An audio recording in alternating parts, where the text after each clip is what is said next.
তবে আমি অ্যাভয়েড করতে পারি না, কিন্তু আমার খুব কষ্ট হয়। কারণ আজ থেকে দীর্ঘদিন আগে, এই রোজার মাস, আমার এখনো মনে আছে, আমরা বেগম খালেদা জিয়াকে নিয়ে তখন একটা গুলশানে একটা হোটেল ছিল, সম্ভবত প্যালেস, আমাদের আলমের, সেখানে আমরা আমাদের এই যারা গুম হয়ে গিয়েছিল তাদের সন্তানদেরকে নিয়ে, পরিবার পরিজনদের নিয়ে ম্যাডাম খালেদা জিয়া সহ একটা ইফতারের আয়োজন করেছিলাম প্রথম। উনিও নেই আমাদের মাঝে, উনি চলে গেছেন। আজকে যখন সামনে বসেছিলাম, পাশে তুলির মা ছিলেন, পেছনে ছিলেন মুন্নার মা। এই নামগুলোর সঙ্গে আমি খুব পরিচিত। আমি প্রথম যখন উত্তরায় ছিলাম তখন মুন্নার বাবা, তিনি দক্ষিণখানে থাকতেন। তিনি প্রথম এসে একদিন আমাকে বললেন, স্যার আমার ছেলেটাকে তো পাচ্ছি না, গুম হয়ে গেছে। গুম হয়ে পাচ্ছি না, কি ব্যাপার? যে রাতে পুলিশ এসেছিল, এসে তুলিয়ে গেছে, তারপর আর এখন পর্যন্ত কোনো খবর নেই। এই শুরু হলো পিতার সন্তানকে খোঁজ করা। মাসের পর মাস, বছর ধরে খোঁজ করেছে। এমন একটা জায়গা নেই যে বাদ দিয়েছে। এমনকি ভারতে গেছে, সিমলাতেও গেছে, এবং শেষে অসুস্থ হয়ে মারা গেছে। মুন্নার মা খুব কষ্ট করে এখন ছেলেদের সঙ্গে থাকে, অথবা মেয়ের সঙ্গে থাকে। প্রত্যেকটি পরিবার অনেক কষ্ট করেছে, করছে এখনো। তাদের ছেলে মেয়েদের ভবিষ্যৎ অনিশ্চিত। আমরা বিভিন্ন জায়গায় বিভিন্ন ভাতা দিচ্ছি, অথচ এই পরিবারগুলোকে, তাদের সন্তানগুলোকে মানুষ করবার জন্য, বেঁচে থাকবার জন্য, ভালোভাবে একটু জীবন যাপন করবার জন্য আমরা এখন পর্যন্ত কিন্তু কোনো উদ্যোগ গ্রহণ করিনি।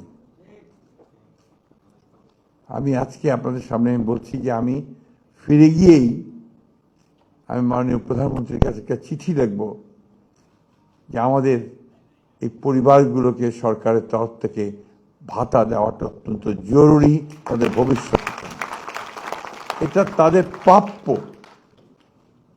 আজকে আমরা নির্বাচন করেছি, কেউ মন্ত্রী হয়েছি, কেউ এমপি হয়েছি, কেউ বড় বড় চাকরি করছি, আমাদের সচিব মহোদয় এখানে আছেন, সবাই আমরা ছবি তৈরি করছি, কিন্তু যারা এর জন্যে চলে গেছে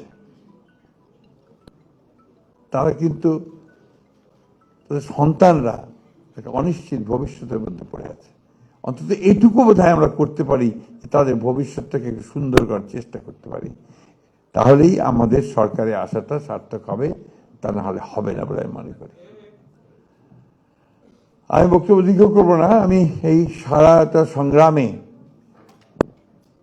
যে হিরো সঞ্জিদা তুলি, যে আমাকে অনুপ্রেরণা জুগিয়েছে, তাকে আমি সবসময় স্মরণ করি, মনে করি, এবং তাকে সত্যিকার অর্থে আমি তাকে হিরো মনে করি। ওই সময়টা আমি জানি এককভাবে কিভাবে লড়াইটা লড়েছে, কিভাবে এককভাবে জেনেভা চলে গেছে, হিউম্যান রাইটস কমিশনে কথা বলেছে। এই মেয়েটা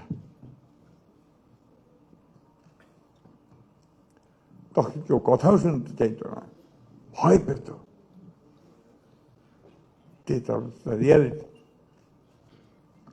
যাই হোক, আমি ভারাক্রান্ত করতে চাই না। একটা ছবি নির্মাণ করার উদ্যোগ নেওয়া হয়েছে, অত্যন্ত আনন্দের কথা, ভালো কথা। যেটা চাইবো যেন সঠিক জিনিসটা আসে, যেটা চাইবো যেন সত্যিকার অর্থে এটা আমাদের সমগ্র জাতিকে, আমাদের সেই ইতিহাসটা, যেটার জন্য আজকে আমরা মুক্ত হয়েছি, কথা বলতে পারছি, গণতান্ত্রিক একটা পরিস্থিতি পেয়েছি, সেটা যেন সেখানে প্রতিফলিত হয়। আমাদের দুর্ভাগ্য যে আমাদের অনেকগুলো জাতীয় সংগ্রাম হয়েছে, লড়াই হয়েছে, যুদ্ধ হয়েছে।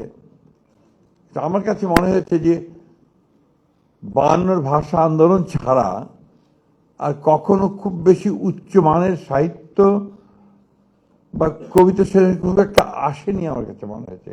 আমি জানি না শহীদ ভাই কি মনে করবেন, আমি সেভাবে আসেনি।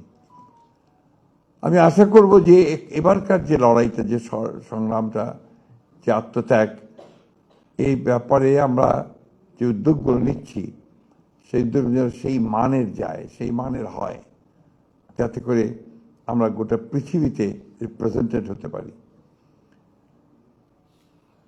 আমাদের মায়ের ডাকের যারা বাচ্চারা আছে অনেক বড় হয়ে গেছে।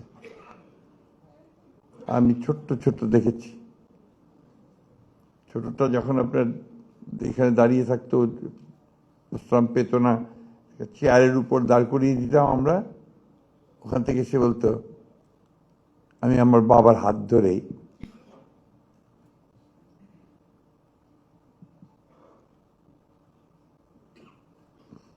স্কুলে যেতে চাই। আমি খুব দুঃখিত, আমি এমনিতেই একটু আমার একটু ইমোশনাল, কিন্তু এই বিষয়ে আমি বলতে পারি না। আমাদেরকে যেন কখনো এই ধরনের বাচ্চাদের কথা শুনতে না হয়, ভবিষ্যতে আমরা যেন কখনো এই ধরনের কোনো পরিস্থিতি না পড়ি যেখানে আমার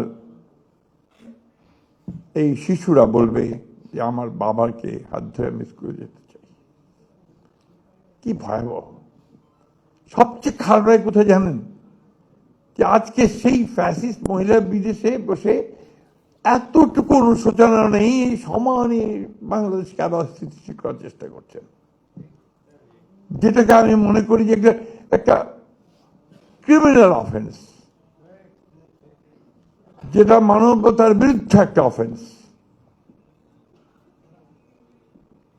এই জিনিসগুলো থেকে যেন আমরা বেরিয়ে আসতে পারি, আমরা যেন বারবার মনে করি যে আমরা আমাদের পেছনে এই ঘটনাগুলো ছিল। ওখানে বসে আছেন আমার বোন, আমার তুলির মা, ইমনের মা, সুমনের মা, অসংখ্য সব বসে আছে এখানে। বংশালের একটা ফ্যামিলি ছিল, আমার নামটা ভুলে গেছে, বংশালে আমি গিয়েছিলাম, বাবা মারা গেছে তখন, ছোট্ট বাচ্চা। এই পরিবারগুলো কিন্তু অত্যন্ত কষ্ট করেছে, কষ্ট করছে এখনো। তাই আমার মনে হয় যে আমাদের ফোকাসটা এখন হওয়া উচিত, আগে পরিবারগুলোকে বাঁচাতে হবে, তাদের সন্তানদেরকে শিক্ষিত করতে হবে, তাদেরকে উপযোগী করে তুলতে হবে। এই বিষয়টাও যেন আমরা সবাই খেয়াল রাখি। আমি অনুরোধ করব যে তুলি বিষয়টা নিয়েও কথা বলবে, আমরা বলছি, আমি বললাম যে আমি আজকে গিয়েই চিঠি লিখব, এবং আশা করি আমাদের মাননীয় প্রধানমন্ত্রী, যিনি আমাদের এই আন্দোলন সংগ্রামের আরেকজন প্রতীক, তিনি এই বিষয়টাকে গুরুত্ব সহকারে দেখবেন। আপনাদের সকলকে ধন্যবাদ, যারা এই ছবিটা নির্মাণ করার উদ্যোগ নিয়েছেন তাদেরকে ধন্যবাদ, আর তুলিকে ধন্যবাদ যে তুলি সমস্ত কিছু চ্যালেঞ্জ মোকাবেলা করে। আরেকটা দুঃখ আছে আমার, তুলি নির্বাচনে দাঁড়িয়েছিল, তুলি নির্বাচিত হতে পারেনি। আমি মনে করি এই কষ্ট, এই দুঃখ আমরা রাখবো কোথায়, কোথায় রাখবো? যে মেয়েটা সংগ্রাম করলো তাকে আমরা নির্বাচিত করতে পারলাম না। আমাদের ফেইলিয়ার, আমাদের ব্যর্থতা জাতি হিসেবে লজ্জা। অনেক ধন্যবাদ। আসসালামু আলাইকুম।